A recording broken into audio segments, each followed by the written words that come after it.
अब प्रधानमंत्री ने भी माफी मांग ली। प्रियंका 100 बार पैर पकड़कर माफी मांगने की बात एकनाथ शिंदे कर रहे हैं, तो इस पर अब राजनीति की गुंजाइश क्यों बच जाती है? अभी भी आप इसमें सम्मान अपमान क्यों खोज रहे हैं? राजनीति, सबसे पहले तो ये राजनीति का विषय नहीं है हमारे लिए। ये हमारे संस्कार, संस्कृति और हमारे आराध्य देव छत्रपति शिवाजी महाराज के साथ जो धोखा हुआ है, जिस तरीके से भ्रष्टाचारी हुई है, उस भ्रष्टाचारी के खिलाफ ये आक्रोश है। प्रधानमंत्री का माफी मांगना उनके मन की माफी नहीं है, उनकी दिल की माफी नहीं है, ये इनकी चुनावी माफी है, इनकी राजनीतिक माफी है। ये जानते हैं कि महाराष्ट्र में किस तरीके का आक्रोश है। क्या इसमें बात में सत्य नहीं है कि किस तरीके से मुख्यमंत्री आकर पहले अपना बचाव कर रहे थे, किस तरीके से सबसे पहले जो ब्लेम डाला गया था इंडियन नेवी पे डाला गया था, फिर कैसे ब्लेम डाला गया था बाकी सारी चीजों को, हवा की बात की थी। कोई भी आमने सामने किसी घर की छत नहीं उड़ी, पर छत्रपति शिवाजी महाराज की मूर्ति चूर चूर हो गई। और जिस तरीके से अब सत्य सामने आ रहा है कि क्यों जल्दबाजी में ये पूरी मूर्ति बनी, किस जल्दबाजी में, हड़बड़ी में किसको ये कॉन्ट्रैक्ट दिया गया, किस आधार पे ये कॉन्ट्रैक्ट दिया गया, कितने फीट की उसकी परमिशन थी, कितने फीट की मूर्ति बना दी गई। और उदाहरण आपके पास है, जो भी आपने उदाहरण दिया है, एक है जो नहीं, मैं यहाँ पर आपने एक सेकंड प्रियंका, जो महाराष्ट्र के आज डायरेक्टरेट के सदर हैं राजीव मिश्रा, उन्होंने दावा किया है कि छत्रपति शिवाजी की 6 फीट की ऊंची प्रतिमा को ही मंजूरी दी गई थी और ये चिकनी मिट्टी वाली मूर्ति को हरी झंडी दी गई थी। अब उसमें बदलाव भी हो गए। वही तो मैं बोल रही हूँ, वही तो मैंने कहा कि कितनी फीट का परमिशन मिला था और कितनी फीट का बना दिया गया। और आप मुझे बताइए क्या ग्रेड स्टील का इस्तेमाल किया है, वो भी सामने आ गया है। यानी आपने पूरी तरीके से भ्रष्टाचारी की है अपनी राजनीति चमकाने को। लोकसभा चुनाव के समय इसका उद्घाटन किया, प्रधानमंत्री ने खुद ने किया। और क्या उनकी माफी मांगने से सब कुछ खत्म हो जाता है? अब कोई माफी का समय नहीं है, एक्शन का समय है। पूरी सरकार को इस्तीफा देना चाहिए, मुख्यमंत्री से लेकर उप मुख्यमंत्री को इस्तीफा देना चाहिए। वहां पर राजनाथ सिंह जी खुद थे जब इस मूर्ति का अनावरण हुआ था। और इंडियन नेवी पे दोष मर देना, इंडियन नेवी खुद कह रही है कि पूरी लोकल गवर्नमेंट का काम था, उनकी जिम्मेदारी थी मेंटेनेंस की। और मेंटेनेंस किसकी जिम्मेदारी होती है? वो हमारे, अगर छत्रपति शिवाजी महाराज की बात करें तो राज्य की जिम्मेदारी होती है, महाराष्ट्रवासी की जिम्मेदारी होती है। ठेका तो जयदीप आपके को जो सत्ता में है भारतीय नौसेना ने दिया ना, तो भारतीय नौसेना को ये प्रतिमा बनाने की जिम्मेदारी दी गई थी। उन्होंने ठेकेदार चुना, तो सीधे कटघरे में महाराष्ट्र सरकार को खड़ा करना, क्या आप राजनीति नहीं कर रही? गलत बात है। सबसे पहले मैं कह दूं ये बात ही गलत है। इंडियन नेवी कहती है प्रतिमा को, अगर वो कहती भी है, परमिशन भी देती है, सारा जो कॉन्ट्रैक्ट हो, टेंडर हो, वो सब लोकल गवर्नमेंट निकालती है। उसमें इंडियन नेवी का कोई लेना देना नहीं है, उनका कोई हस्तक्षेप नहीं है। ये सब लोकल बॉडी, स्टेट गवर्नमेंट करती है। तो उप मुख्यमंत्री गलत बयानी कर रहे हैं। इंडियन नेवी ने परमिशन दी। उप मुख्यमंत्री देवेंद्र फडणवीस में बाकायदा उनका कोर्ट पार्टी के साथ, अरे एक सेकेंड मैं कंप्लीट कर दूं प्लीज। हाँ। जो लोग अपनी पार्टी के साथ धोखा कर सकते हैं, अपने अलायंस के साथ धोखा कर सकते हैं, जो गद्दारी महाराष्ट्र के साथ कर सकते हैं, जो गद्दारी छत्रपति शिवाजी महाराज के साथ कर सकते हैं, उनसे आप सच्चाई की उम्मीद कर रहे हैं?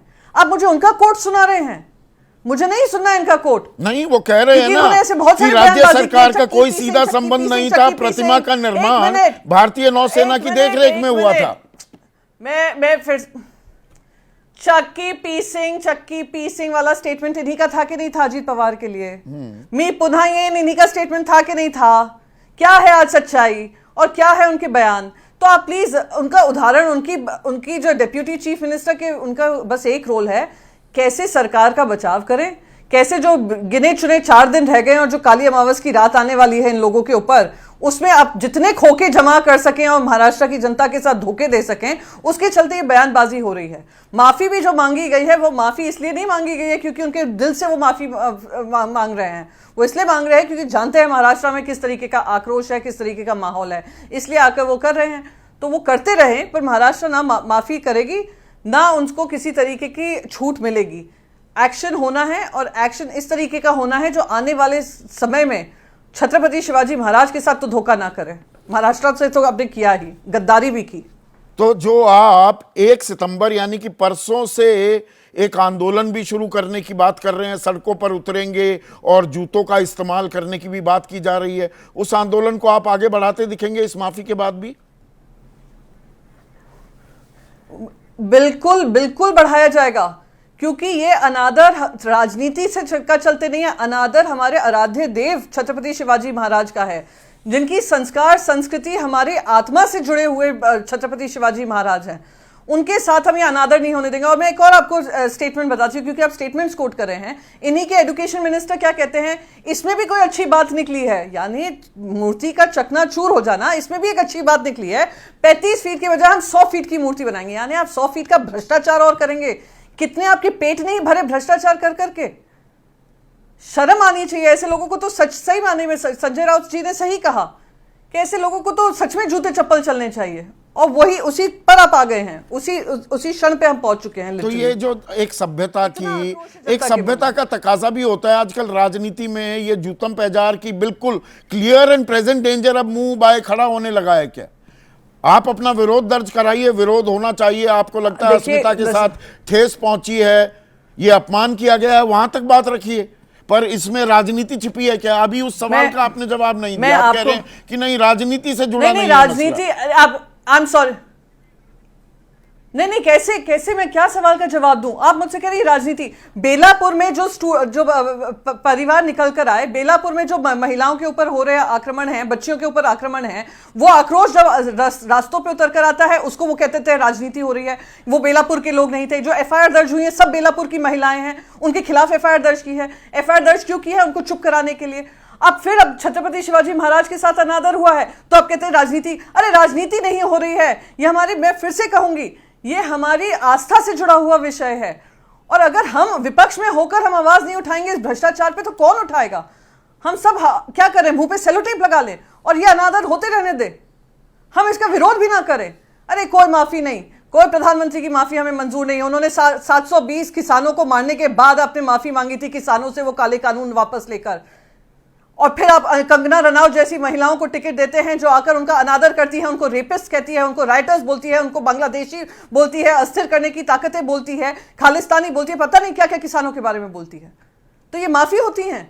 ये वैसी माफी है जैसे दिल से मैं कभी माफ नहीं करूंगा साध्वी प्रज्ञा के लिए कहा गया था। तो इनकी माफी में भी कोई क्रेडिबिलिटी होनी चाहिए, जो क्रेडिबिलिटी प्रधानमंत्री में सही मायने में नहीं रह गई है।